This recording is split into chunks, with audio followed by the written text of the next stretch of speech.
এবার ফুটবলের খবর। নারী এশিয়ান কাপে এক গ্রুপে দেখা হচ্ছে না বাংলাদেশ ও ভারতের। একই পটে থাকায় ভিন্ন গ্রুপে খেলবে দক্ষিণ এশিয়ার দুই প্রতিবেশী।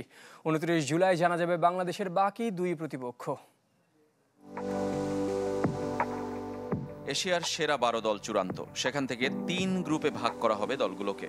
নারী এশিয়ান কাপের 21তম আসরের গ্রুপিং চূড়ান্তের আয়োজন মঙ্গলবার সিডনির টাউন হলে। তবে তার আগে চূড়ান্ত হয়েছে পট। 4 পটের প্রত্যেকটিতে 3টি করে দেশ। মূল আসরের স্বাগতিক হিসেবে অস্ট্রেলিয়া 1 নম্বর পটের 1 নম্বর দল। এই গ্রুপে তাদের জায়গা নিশ্চিত। বাকি দুই দেশ জাপান ও উত্তর কোরিয়া। বর্তমান আর সবচেয়ে বেশি 9 বারের চ্যাম্পিয়ন চীন আছে 2 নম্বর পটে, র্যাঙ্কিং যার মূলে। দক্ষিণ কোরিয়া ও ভিয়েতনাম তাদের সঙ্গী। 3 নম্বর পটে ফিলিপাইন, চাইনিজ তাইপে ও উজবেকিস্তান। আর সবশেষ 4 নম্বর পটে ইরান, ভারত ও বাংলাদেশ। দুই প্রতিবেশীর দেখা হওয়ার সম্ভাবনা শেষ। 12 দলের কেবল বাংলাদেশি নবাগত প্রথমবার এশিয়ান কাপ খেলার অপেক্ষায়। বাছাই পর্বে যারা নিজেদের প্রমাণ করেছে অসাধারণ ফুটবল উপহার দিয়ে বাহরাইন, মিয়ানমার, তুর্কমেনিস্তানকে টপকে।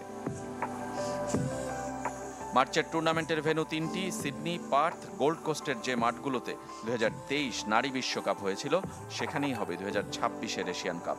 2006-এর পর 20 বছর বিরতি দিয়ে এশিয়ান কাপ বসছে অস্ট্রেলিয়ায়। রেজওয়ানুজ্জামান, চ্যানেল 24।